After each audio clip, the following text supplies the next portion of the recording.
सही। तो इमरान साहब, ये 20 साल में जो कुछ हुआ, ये ज़ाहिर है आपने बड़े बेहतर अंदाज से बता दिया, इस पर रोशनी डाल दी, लेकिन अब ये सब जो हुआ ये हुआ क्यों? ज़रा इसकी वजूहात पर आते हैं कि ये सब्सिडी जो है, यानी हुकूमती मदद सब्सिडी वो बढ़ती रही और जो उनकी प्रोडक्शन जिस हिसाब से बढ़नी चाहिए थी उल्टा वो 20% कम हो गई, तो बिजली की कीमत भी उसमें इजाफा होता रहा। तो ये तमाम चीज़ें 20 साल में क्यों ये डिक्लाइन आया क्यों है? इसकी वजूहात क्या है? अगर कोई 2-3 मेन वजूहात पर भी आप रोशनी डाल सकें। दो तीन मेन वजूहात इसकी, जो सबसे बड़ी वजह ये थी कि $361 मिलियन जो एग्रीमेंट इस वक्त मौजूद है, अगर वो उठा के देखा जाए 2009 के बाद 2012 तक $361 मिलियन की इन्होंने इन्वेस्टमेंट करके उस वक्त की जो कराची की डिमांड थी उसके मुताबिक जो गैप था 1100 मेगावाट बिजली की जनरेशन में इजाफा करना था। लेकिन नेपरा की रिपोर्ट के मुताबिक इन्होंने जो सिर्फ नेट इजाफा किया था वो 650 मेगावाट इजाफा किया था। यानी और वाज़े तौर पे उन्होंने ये बात लिखी थी कि जो मुआहदे के मुताबिक जो सरमायाकारी करनी थी वो उन्होंने सरमायाकारी नहीं की।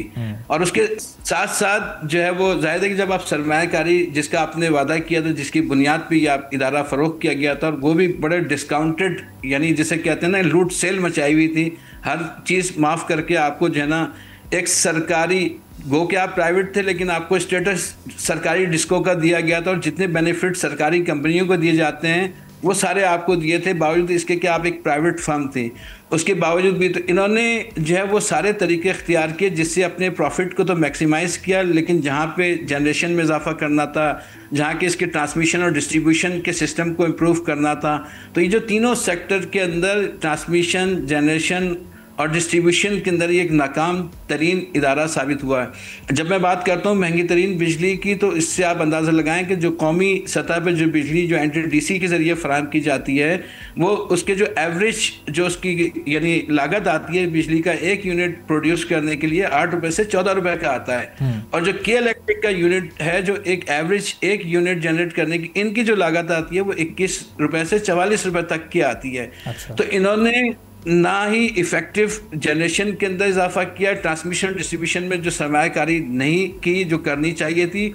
और इस वक्त भी जो कराची के अंदर बदतरीन लोड शेडिंग हो रही है उसकी बुनियादी वजह भी यही है कि जो डिस्ट्रीब्यूशन सिस्टम को इन्होंने इम्प्रूव करना था ये इन्वेस्टमेंट नहीं करते, सिर्फ ये बहाना बना के कि हमारी बिजली चोरी हो रही है और लोग बिजली का बिल अदा नहीं करते, इसको बुनियाद बना के सारा इन्हिसार जो NTDC से सस्ती बिजली मिलती है उस पर इन्हिसार करते हुए, और जो एक्स्ट्रा डिमांड या जो बाकी जो इलाके में बिलखुसूस गरीब और एवरेज जो यानी जिसे हम कहते हैं कि मुतवसत तबके के इलाके, उनको टारगेट करके वहाँ ये लोड शेडिंग की जाती है जहाँ की आवाज़ भी सुनी नहीं जाती। और इमरान साहब, ये जो बिजली को महंगा मुस्तकिल रखा हुआ है ये इंटेंशनली है कि लोकल कोल से नहीं फ़ायदा उठाया गया, ऐसे प्लांट्स नहीं अपडेट किए गए जिनमें लोकल कोल का इस्तेमाल बेहतर हो सके, इम्पोर्टेड फ्यूल पर ही हमेशा ये इन्हिसार रहा? ये इंटेंशनली किया गया या वो कैपेसिटी ही नहीं थी, वो सोच या विजन था ही नहीं कि उस जानिब ये काम करते?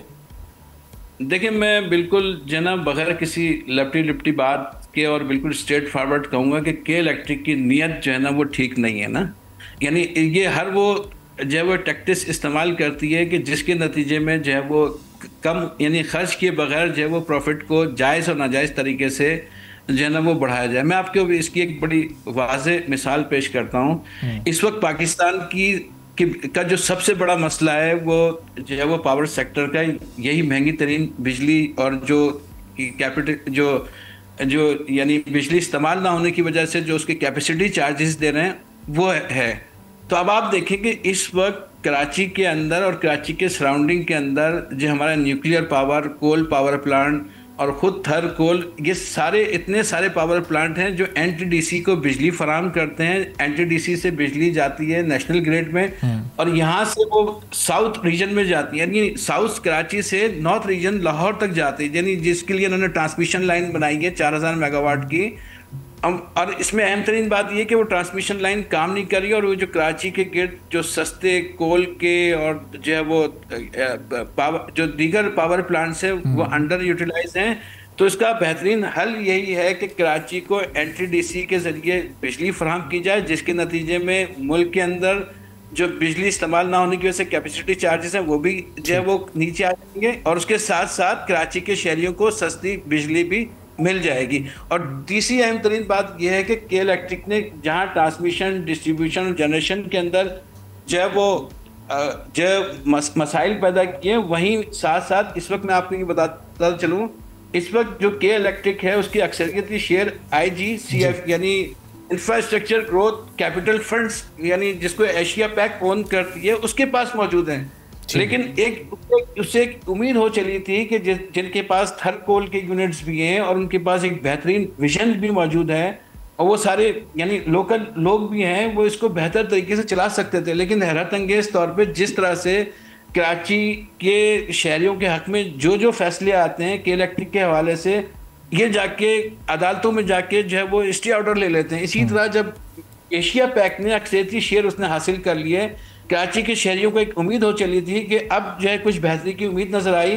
तो जब उन्होंने उसका इजलास SECP के रूल्स एंड रेगुलेशन के मुताबिक इजलास तलब किया जिसमें डायरेक्टर्स का तकर्रुर होना था और जिसके अंदर मैनेजमेंट का कंट्रोल इस करप्ट और जो है वो बदतरीन जो मुजालिम ढाबे इस माफिया से कंट्रोल निकल के एक काबिल और बेहतरीन किस्म की मैनेजमेंट के पास जाना था, इन्होंने सिंध हाई कोर्ट से 2023 से स्टे ऑर्डर लिया हुआ है और वो स्टे ऑर्डर न उस केस की हेयरिंग होती है और न ही जो है ना उस पर चीज़ें मामला आगे बढ़ते हैं। तो ये इस तरह का ये यानी ये के इलेक्ट्रिक जिसको हम माफिया कहते हैं, माफिया की तरफ पे काम करती है और ये इसने कराची के 38 करोड़ सार्फिन को जो है वो अपने निरखे में लिया हुआ है। इसका काम सिर्फ यानी बिजली फराम करने के बजाय वो तरह तरह के टैक्स वसूली, अब इसने एक नया काम शुरू कर दिया, बिजली तो ये फराम करते नहीं, तो अब जो है वो MUCT टैक्सेस भी नहीं के जरिए जो है वो चार्ज किए जा रहे हैं। तो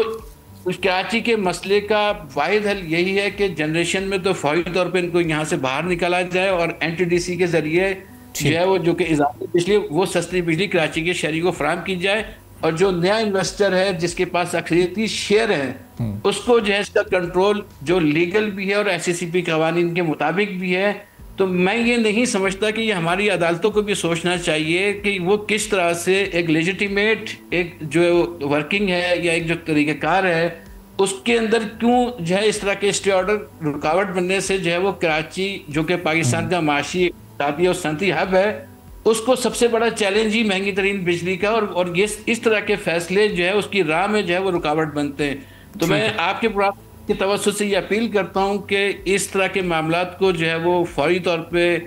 बिलखुसूस हमारे वज़ीर आज़म साहब को, हमारे जो इसके पावर सेक्टर और इसके